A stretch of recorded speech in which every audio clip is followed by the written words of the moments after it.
92 news ने मामला उठाया, F9 पाक को गिरवी रखे जाने से बचाया। वफाकी काबीना ने F9 पाक गिरवी रखने की समरी मुस्तरद कर दी। जराए के मुताबिक वज़ीर-ए-आज़म ने पूछा, F9 पाक की तजवीज़ किसने और क्यों तैयार की? वज़ारत खजाना काबीना को मुतमईन न कर सकी। बाज़ वज़रा की इस्लामाबाद क्लब गिरवी रख कर कर्जा लेने की तजवीज़। 92 न्यूज़ ने F9 पाक की खबर 23 जनवरी को दी थी।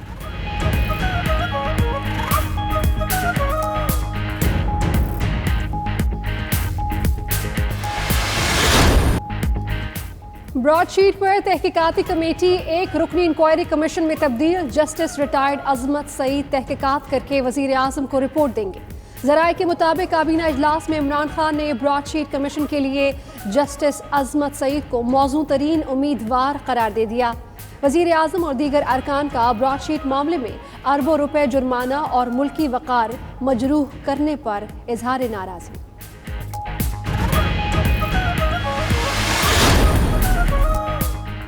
ब्रॉडशीट के मामले में तहरीक इंसाफ का मौक़िफ़ सच साबित हुआ। माज़ी में करप्ट लोगों को सियासी मसलहत के तहत रास्ते दिए गए। वज़ीर इत्तलात शिबली फराज का कहना है, ब्रॉडशीट के हवाले से मौजूदा हुकूमत का कोई लेना देना नहीं। रकम अदा न की जाती तो 5000 पाउंड रोज़ाना जुर्माना पड़ रहा था। ब्रॉडशीट की तहकीकात कौम के सामने आना बहुत ज़रूरी है। उम्मीद है 45 दिन में तमाम तफसीलात सामने आ जाएंगी। अगर आप में भी जुर्रत है तो ब्रॉडशीट के तमाम कागजात, तमाम दस्तावेजात जो नैब के पास हैं, पाकिस्तान के अवाम के सामने रखें। बड़े बड़े पर्दानशीनों के नाम आएंगे, बड़ी बड़ी बातें सामने आएंगी। अगर इंसाफ हो, 3 नैब चेयरमैन जेल में जाते हैं। ब्रॉडशीट पर बिला तफरीक हिसाब हुआ तो 3 चेयरमैन नैब जेल जाएंगे। साबिक वज़ीर-ए-आज़म शाहिद खाकान अब्बासी का कहना है, हुकूमत में जुर्रत है तो ब्रॉडशीट की तमाम दस्तावेजात अवाम के सामने रखे। बड़े बड़े पर्दा नशीनों के नाम और बड़ी बड़ी बातें सामने आएंगी।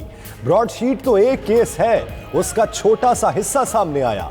नैब रिकॉर्ड सामने आए तो ऐसे सैकड़ों केसेस हैं।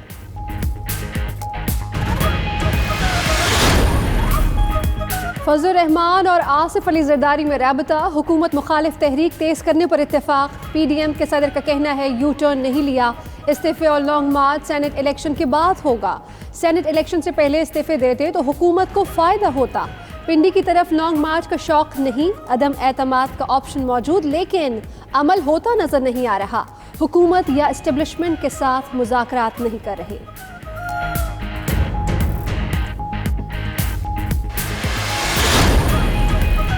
PDM में इख्तलाफात या कोई और मामला। फजलुर रहमान को बख्तावर की शादी का दावतनामा नहीं मिला। सहाफ़ी ने पूछा, आप बख्तावर भुट्टो की शादी में जा रहे हैं? फजलुर रहमान बोले, उन्हें तो मदऊ ही नहीं किया गया।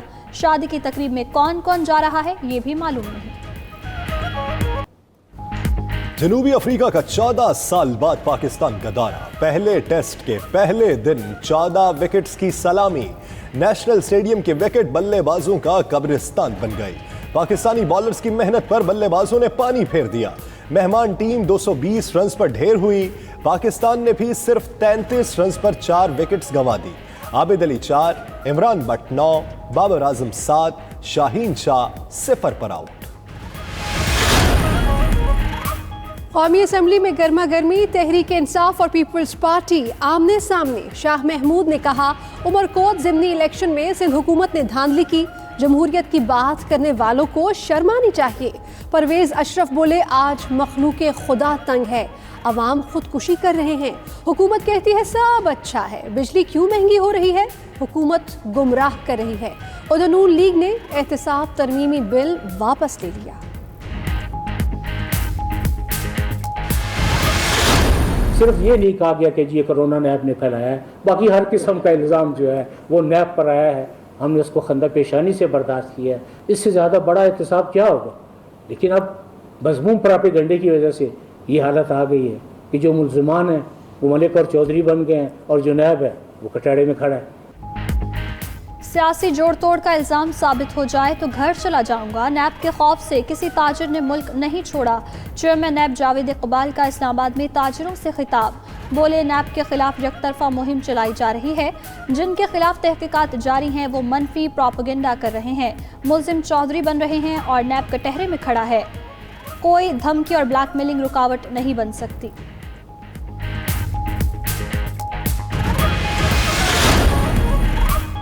फॉरेन फंडिंग केस, पीटीआई ने जेयूआई के खिलाफ भी दरखास्त दायर कर दी। 21 जनवरी को 92 न्यूज के प्रोग्राम द लास्ट स्टार का हवाला दिया। हाफिज हुसैन ने माजी में इराक और लीबिया की जेयूआई को फंडिंग का इंकशाफ किया। तहरीक इंसाफ के रहनुमा फारूक हबीब कहते हैं फजलुर रहमान को चंदे के जराए का हिसाब देना पड़ेगा। हाथ साफ है तो रसीदें जमा कराएं।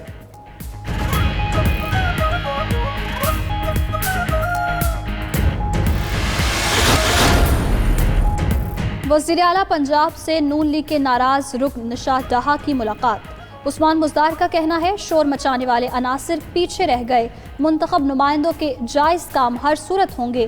फिरदौस आशिक अवान कहती हैं वसीम अकरम प्लस का इंतहाई अहम स्पेल शुरू हो चुका।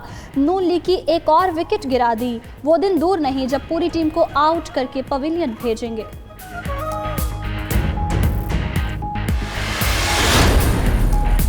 चौधरी परवेज इलाही से पीटीआई के रुकने असम्बली ख्वाजा दाऊद सुलेमानी की मुलाकात। वज़ीर आला के वादे पूरे न करने के मुताल्लिक गिले शिकवे किए। कहते हैं उस्मान बुज़दार से इख्तलाफात पर परवेज इलाही ने सुलह कराई थी। जो वादे किए गए उनके उलट काम हो रहा है। हुकूमत से नाराज पीटीआई के 15 अरकान उनके साथ हैं।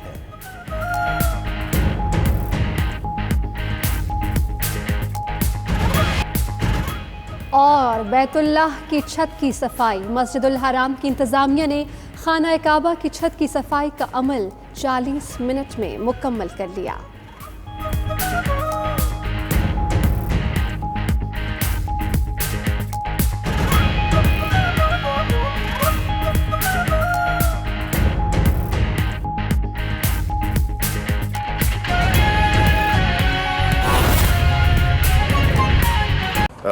खबर है जिस पे कि हमारी पार्टी का जो मौक़िफ़ था वो उस पे मोहर सख्त हुई।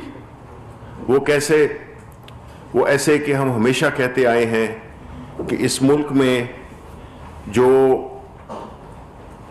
एनआरओज का कल्चर था वो चीज़ें जिसने कि इस मुल्क को पीछे ले गईं, किस वजह से कि वो जब भी कोई रूलिंग पार्टी के लोग, चाहे वो वज़ीर आज़म के लेवल के हों या सदर के लेवल के हों या वज़रा की लेवल के हों, तो जब भी उन पे कोई करप्शन के संगीन इल्ज़ामात लगे हैं तो पॉलिटिकल एक्सपीडियंसी के लिए यानी मसलहत के तहत उनको रास्ता दिया गया, जिसकी वजह से दो चीज़ें हुई।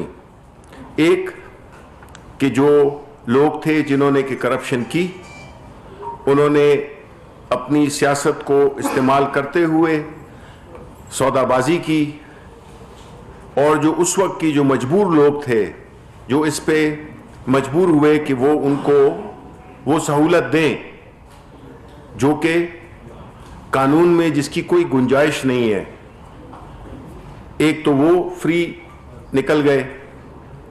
और दूसरा ये हुआ कि देखें जब भी कोई इस किस्म की बात होती है, एनआरओ होता है, तो जो मुल्क का जो एक इखलाकी जिसको कि आप मॉरल फैब्रिक कहते हैं, यानी कि आपकी जो एक मुआशरे में एक किरदार होता है, एक वो होती है अखलाकी हैसियत होती है, वो आहिस्ता आहिस्ता कंप्रोमाइज होती गई।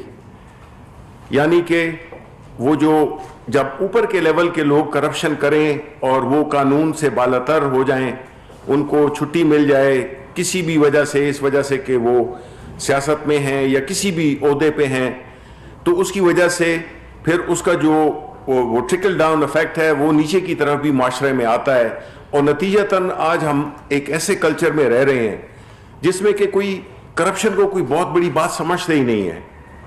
जिस तरह प्राइम मिनिस्टर साहब का उस दिन एक इंटरव्यू हो रहा था, तो एक एंकर ने कहा कि जी वो ख्वाजा आसिफ के केस में कि वो जी सिर्फ 22 करोड़ रुपए थे,